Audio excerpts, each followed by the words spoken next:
Hi, welcome to the Absolutely Improvised Monologue. My name is Paul Burrell, and I'm the Absolutely Improvised Monologuist. So click, like, subscribe, etc. So what happens here is somebody gives me a one-word prompt. I get them on social media. I get them here, there, and everywhere. And then I sit down, I put on the phone, turn on the phone, and I take the one word, and I improvise a monologue. The word might be, you'll see down here, you'll see the word, and you'll see where it came from.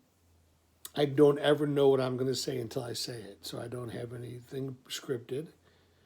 And I don't edit it. I don't try to make it, fancy. It's just a guy called Pork Chop Cantel who lives in McKinley Park and tells stories about his family. His wife is Gail.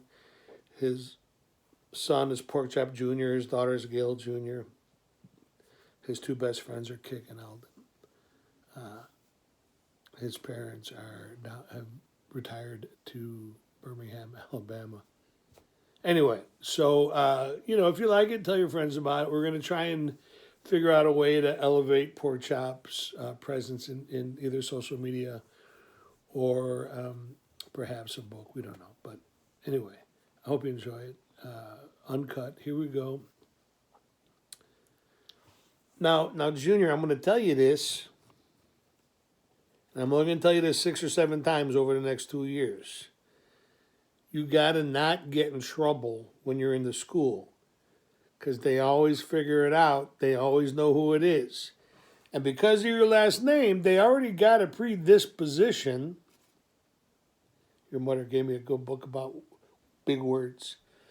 They got a predisposition to assume that you're going to do something that they don't appreciate. You see, here's the thing.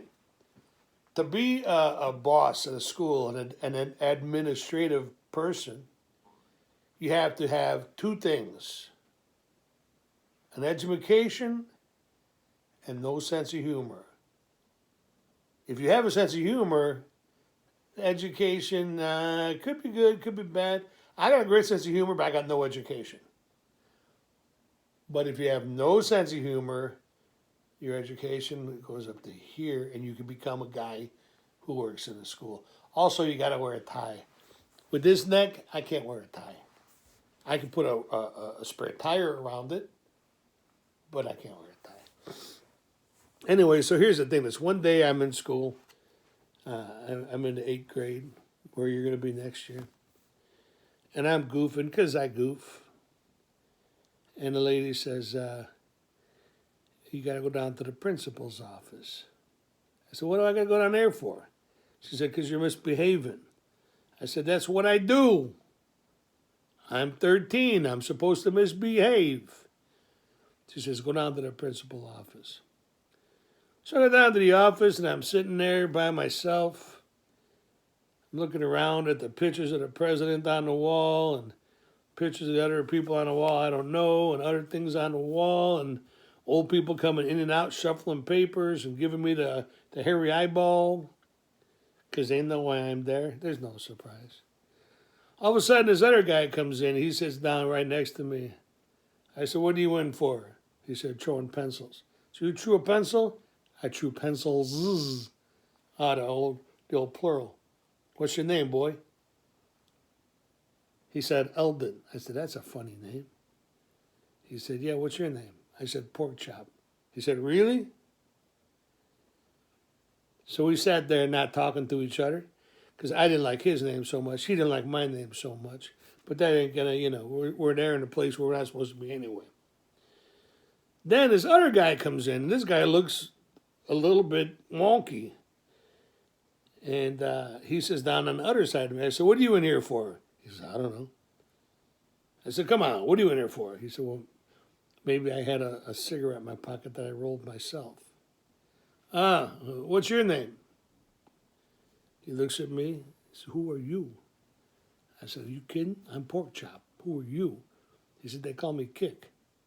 I said, kick like a ball? He said, no, man, just kick. I look at this guy. I look at this other guy. I look at this other guy. Who the hell? What? Did I just fall into a night gallery episode? Anyway, the principal calls him in the office. I go in the office. He says, pork chop, I don't know what I'm going to do with you. I said, I know what you're going to do. You're going to bet me $5 on the Bears. I'll give you the points. He says, okay. Then I leave. And as I'm walking out the door, I see this guy Eldon. I give him the old salute. I see the guy kick. I give him the old salute, and I go on about my business. Never see these guys. Never see these guys. So I'm kind of a loner. I just do my thing. What I want to do. And all of a sudden, one day, I go to this place called 31st Street Lounge, which is a pizza joint.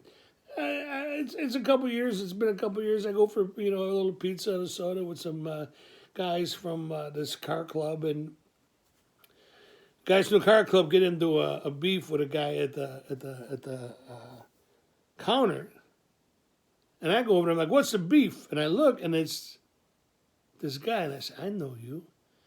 And he says, "Yeah, I know you. I know you." He says to me, he says, "You're pork tenderloin." I said, "No, but you're close. You're Alvin." He says, "No, but you're close."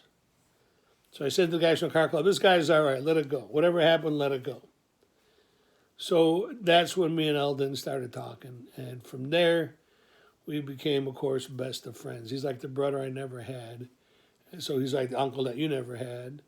And the whole thing is, if I hadn't gone down to that office that one day, I never would have known this guy Eldon. Now, we met kick later. You know that story. But I never would have met Eldon, and my life would not be as hilarious as it is. So if you're going to get in trouble, and I know you are, at least for 2 years, that's okay. Make friends with the guys you get in trouble with. It'll come back later, and it'll be a good thing. You know what I'm saying? Does that make sense? You know what I'm saying there? All right. Now, in the meantime, you go to your room and think about what you did. I'm just kidding. Get me a Twinkie. Judge Judy's about to come on.